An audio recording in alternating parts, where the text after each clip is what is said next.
Have you ever suffered? That is the question that starts this issue. And honestly, it's the question that defines the entire Absolute Green Lantern run so far. We aren't dealing with willpower anymore. We are dealing with pain. And in Absolute Green Lantern 11, that pain just summoned something terrifying. We thought Hector Hammond was the big bad. We thought the Mento Helmet was the weapon. We were wrong. Obsidian isn't a weapon, he's a beacon.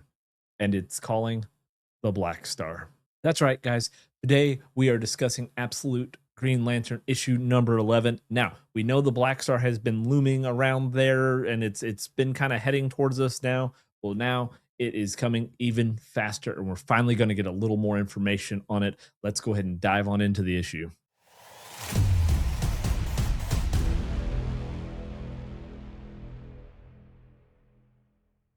So, we pick up with the team in the safe house, Ding Dong Daddy's Auto Repair, which is a deep cut for you DC historians. Hal Jordan is finally awake, but he's weak. And we get this incredible, creepy little detail about how the green light works here.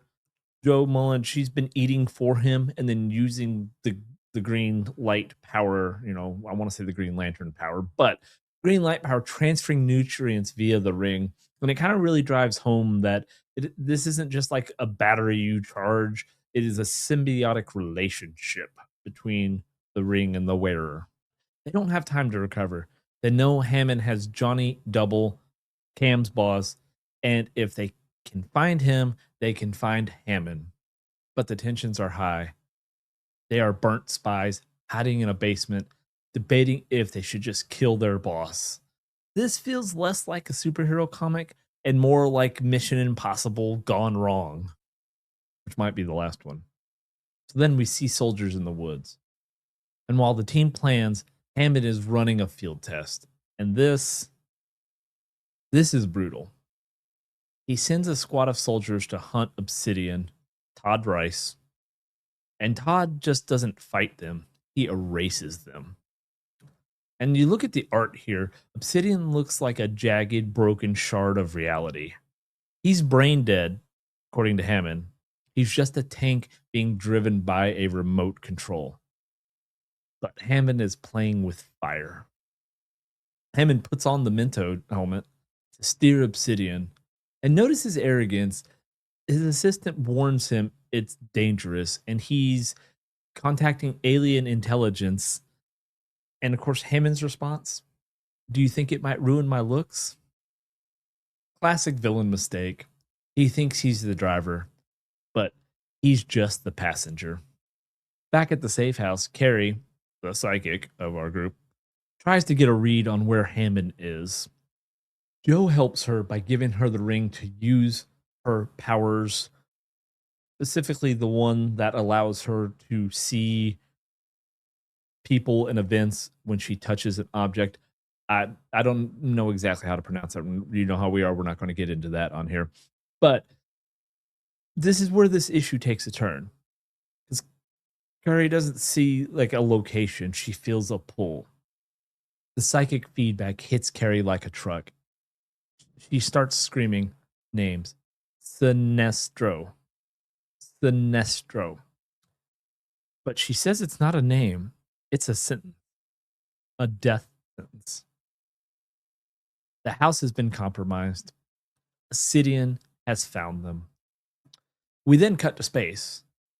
We have John Stewart as our Golden Lantern, and Guy Gardner, who is, I guess, now the first of the Red Lanterns.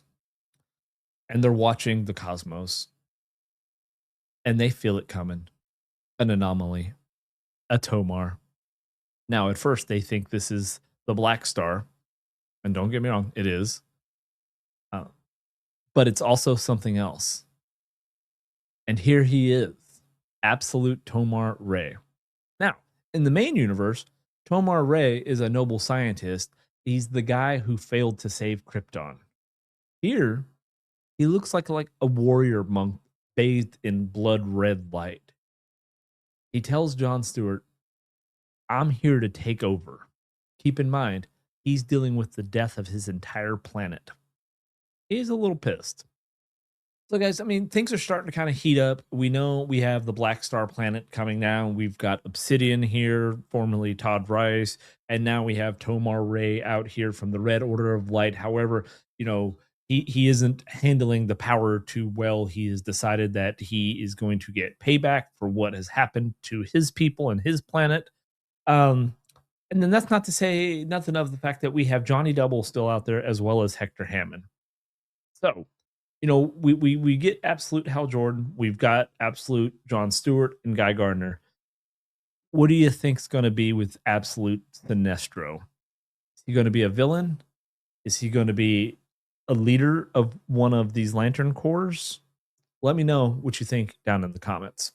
And while you're doing that, you might as well go ahead and give the video a like, subscribe into the channel, and having the bell notifications clicked so you will get alerted when we release any videos for not only here in the Absolute universe, but if you're following along with us in the KO event, you know that the Absolute universe has crossed over into the KO event.